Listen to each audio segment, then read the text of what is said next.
What makes a story universal?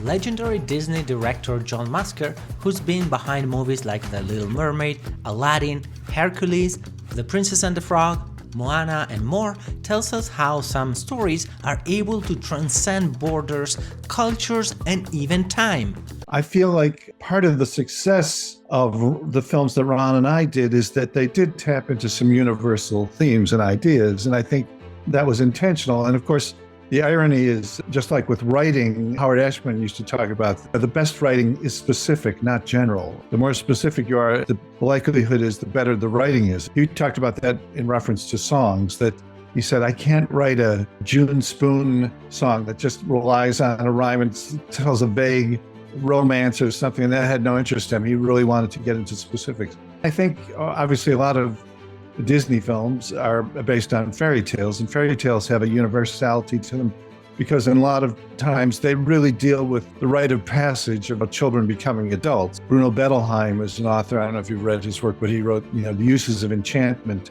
And it's a book that talks about how fairy tales are a way for children to process this scary world of passing from the world of childhood to becoming an adult. And it is a big change, and it is a difficult thing to connoiter, and in a way, you're separating yourself from your parent. You've been so attached to your parent, and now you're finding your way into this world that can seem daunting or frightening. And I think fairy tales are a way of helping process that.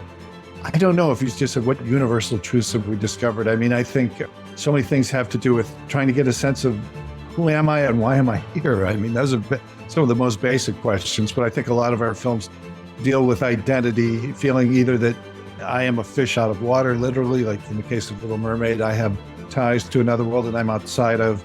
Many of Hans Christian Andersen's stories dealt with that, the outsider looking at another world.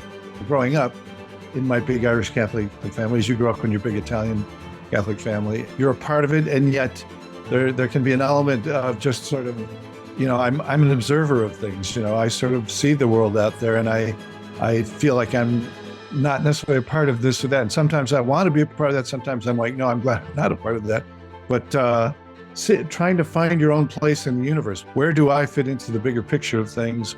And then those challenges that everybody has, whether or not they be trying to validate your own existence. Obviously, there are many stories we've dealt with that deal with romance, why you might connect with a certain person. What is it about them that pulls you into them? And then there's a journey always connected with that, where you fall in love, but there's always obstacles. And that, goes back to Shakespeare and everything else, that the course of love never runs smooth. And that's a basic thing that many of these stories tap into.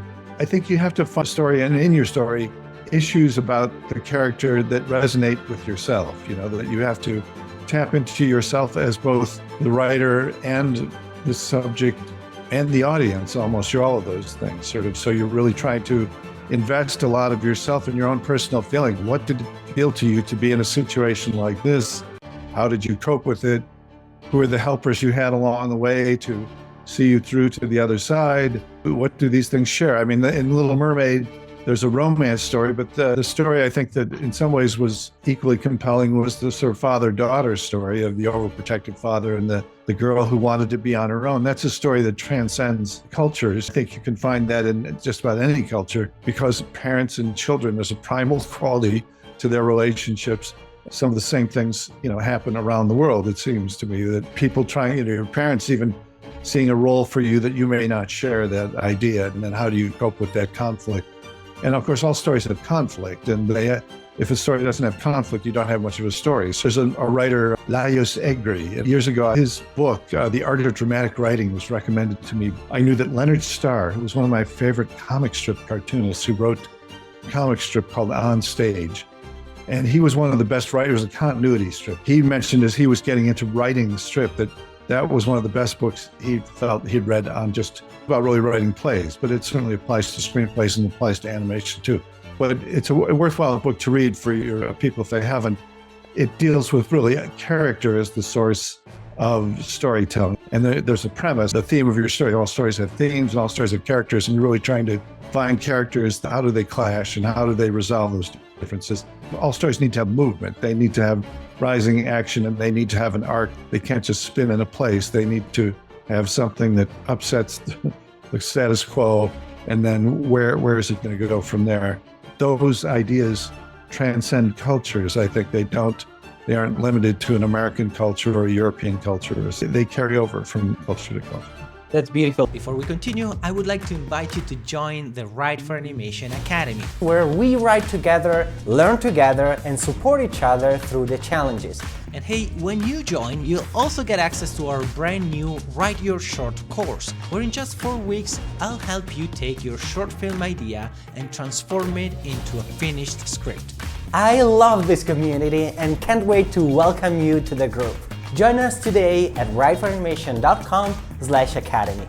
Now, let's jump back in with John. I absolutely love the metaphor that I've heard from you about a story being like a treehouse or a train, and I would love to hear a little bit about that.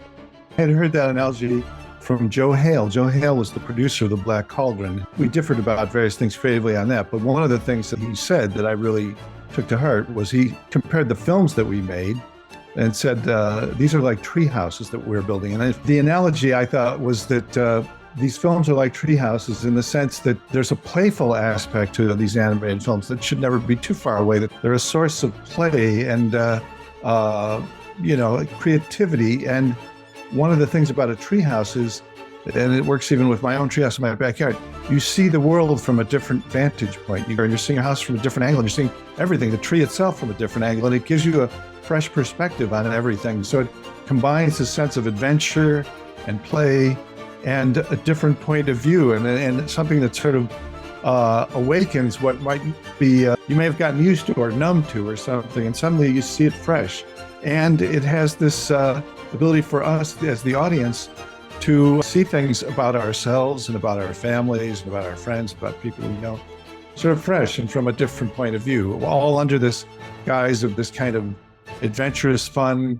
Thank you so much, John. Storytelling is something we all share, and even our deepest, most painful memories can help us create a powerful story. Watch this video where director Tom Moore talks about his film Wolf Walkers and how he used the honest, painful parts of his life to make the story stronger.